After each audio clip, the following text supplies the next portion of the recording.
Baik, perkenalkan nama saya Abdurrahman Katili. Saya di sini akan menjelaskan materi tentang operasi penggantian dan penyempurnaan kelamin. Di sini tugas video ini untuk memenuhi tugas UAS Fikih Kontemporer saya dari kelas 6E. Jadi, manusia yang lahir dalam keadaan normal, jenis kelaminnya sebagai pria atau wanita, mempunyai alat kelamin satu, yaitu berupa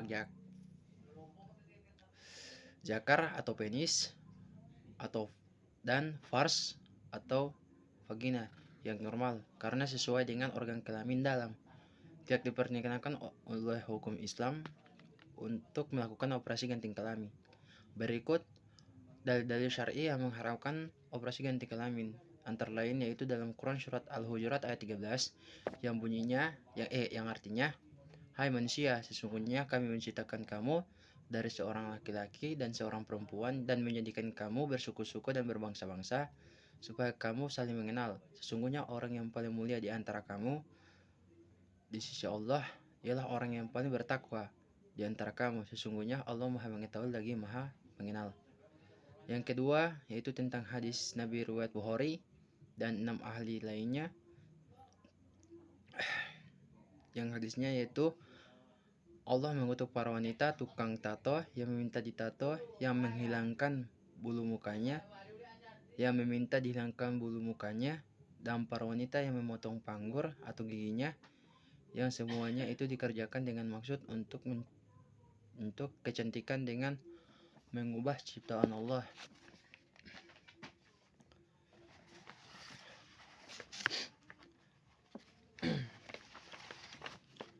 Mengenal orang yang kafir tidak normal jenis kelaminnya. Hukum melakukan operasi kelamin tergantung kepada keadaan organ kelamin luar dan dalam yang dapat dikelompokkan sebagai berikut. Yang pertama yaitu apabila seorang yang mempunyai organ kelamin 2 penis dan 2 vagina, maka untuk memperjelas identitas kelaminnya ia boleh mematikan organ kelamin yang satunya dan menghidupkan organ kelamin yang satunya lagi. Selanjutnya yaitu yang kedua, apabila seorang punya organ kelamin satu yang kurang sempurna bentuknya, contohnya seorang wanita yang mempunyai vagina yang tidak berlubang dan ia mempunyai rahim dan ovarium, maka ia boleh bahkan dianjurkan oleh agama untuk operasi memberi lubang pada vaginanya.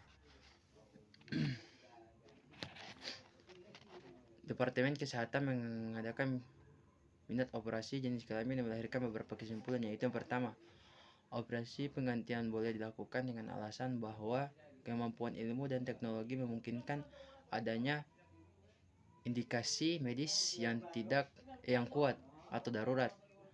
Telah dicoba dengan jalan lain tetapi tidak berhasil dan dipersiapkan untuk jangka waktu tertentu. Yang kedua, pada operasi dilakukan karena tindakan ini mempertegas jenis kelamin yang bersangkutan.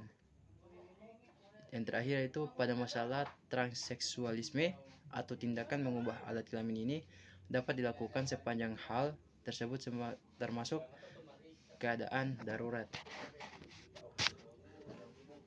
Demikianlah resume materi dari saya. Selanjutnya saya akan menjawab pertanyaan yang telah diberikan oleh Bapak penampuh. Yang pertama itu pertanyaan pertama, bagaimana pendapat kalian tentang pintu istihad ditutup? Menurut saya pintu istihad yang ditutup itu ya karena tidak diragukan lagi bahwasanya istihad mutlak telah terhenti sejak waktu lama. Namun pintu istihad dalam waktu tertentu bisa tertutup bahkan terbuka. Yang kedua yaitu apa maksud Islam itu soleh wa kulli zaman wa makan? Artinya tiap jengkal ajaran yang ditawarkan mestilah sanggup untuk senantiasa soleh dan berjalan selaras setiap zaman dan pada ruang-ruang yang berbeda. Baik, selanjutnya pertanyaan ketiga yaitu bagaimana pandangan kalian terhadap seseorang yang fanatik dalam beragama? Ya, singkat saja, menurut saya orang yang fanatik dalam beragama itu tergantung kita menilainya. Sebab orang fanatik juga belum tentu dia itu bersalah, atau belum tentu dia itu bersalah, atau dia itu belum tentu juga dia benar. Tetapi kita jalani apa saja yang kita ketahui, jangan terlalu memfanatik orang lain. Demikianlah video dari saya, lebih dan kurangnya saya mohon maaf. Wabillahi taufik wal hidayah. Wassalamualaikum warahmatullahi wabarakatuh.